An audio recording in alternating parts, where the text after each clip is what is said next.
منزل کے متلاشی بے شک منزل کو نہ پا سکیں، لیکن راہوں کے رہبر ضرور بن جاتے ہیں۔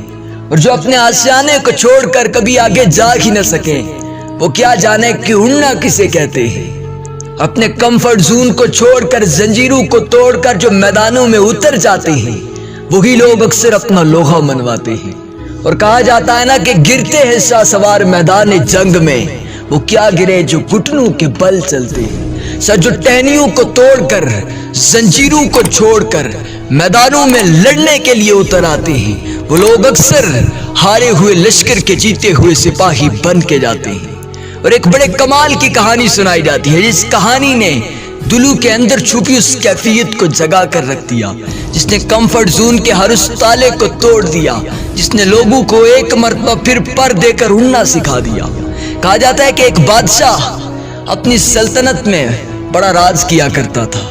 ایک مرتبہ اس کے پسندیدہ شخص نے اسے ایک تحفہ بھجوایا۔ تحفے میں 2 باز دیے گئے۔ جب بادشاہ کے پاس وہ 2 باز پہنچتے ہیں، وہ اچھی نسل کے نایاب باز بادشاہ سلامت کے محل میں پہنچ جاتے ہیں۔ بادشاہ بازوں کو دیکھ کر بہت خوش ہوتا ہے اور کہتا ہے کہ محل میں اعلان کر دو کہ کوئی ایسا ٹرینر آئے جو میرے ان 2 بازوں کو ٹرین کر کے دے، انہیں شکار کے گر سکھائے، ان کے اندر ان چھپی صلاحیتوں کو نکھار کر دے۔ محل میں اعلان ہوتا ہے، سلطنت میں ٹرینر آ جاتے ہیں، ایک ٹرینر کو چن لیا جاتا ہے۔ وہ ٹرینر بازو کو ٹرین کرنے کے لیے بادشاہ سلامت سے لے کر چلا جاتا ہے۔ اس کو وقت دیا جاتا ہے کہ اتنے وقت کے اندر ان کے اندر چھپی ہوئی صلاحیتوں کو جگانا ہے اور اس نایاب چیز کو مزید نایاب بنانا ہے۔ 3 مہینے کا وقت گزر جاتا ہے۔ ایک دن وہ ٹرینر بادشاہ کی سلطنت میں آ کر قدم رکھتا ہے اور بڑے تذبذب کے ساتھ اس کے چہرے پر پریشانی کے آثار نمودار ہو چکے تھے۔ وہ بادشاہ سلامت سے کہتا ہے، بادشاہ سلامت ایک عرض کرنا چاہتا ہوں۔ بادشاہ پوچھتے ہیں، بتاؤ۔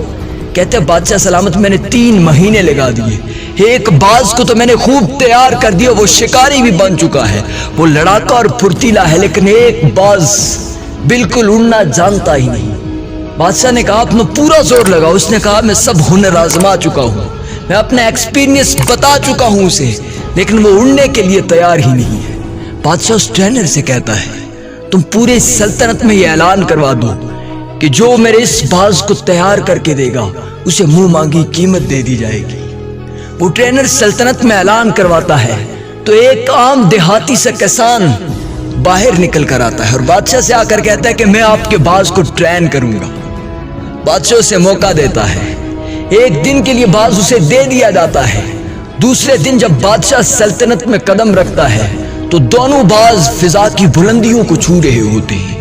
بادشاہ ایک مرتبہ باز کی جانب دیکھتا ہے، پھر اس شخص کی جانب دیکھتا ہے، پھر اس شخص سے پوچھتا ہے کہ جو کام ایک ماہر ٹرینر اتنے عرصے میں نہ کر سکا، وہ کام تم نے 1 دن میں کیسے کر کے دکھا دیا؟ تو وہ عام دیہاتی سا انسان بادشاہ سے بڑے کمال کا جملہ کہتا ہے۔ وہ کہتے ہیں، بادشاہ سلامت، جب میں اسے کہتا تھا کہ اڑ، تو یہ ایک ٹہنی پر جا کر بیٹھ جایا کرتا تھا۔ کافی منت و سماجت کے بعد بھی یہ اڑنے کے لیے تیار نہ تھا۔ پھر میں نے کلہاڑی اٹھائی اور اس ٹہنی کو کاٹ کر رکھ دیا جس ٹہنی پر یہ بیٹھا کرتا تھا۔ جیسے ہی ٹہنی کٹی تو اس فضا میں پہلی پرواز بلند کر دی اور دیکھتے ہی دیکھتے یہ ایک ماہر باز بن کر اڑنے لگ گیا تھا۔ صرف اس ٹہنی کو کاٹنا تھا جو ٹہنی سے اڑنے نہیں دے رہی تھی۔ سر، ہماری زندگی میں کئی بار ایسے واقعات آ جاتے ہیں جو ہمیں باندھ کر رکھ دیتے ہیں۔ ہم منزل کے متلاشی تو ضرور ہوتے ہیں، لیکن کبھی منزل کی جانب اس سفر پر رواں دواں نہیں ہوتے۔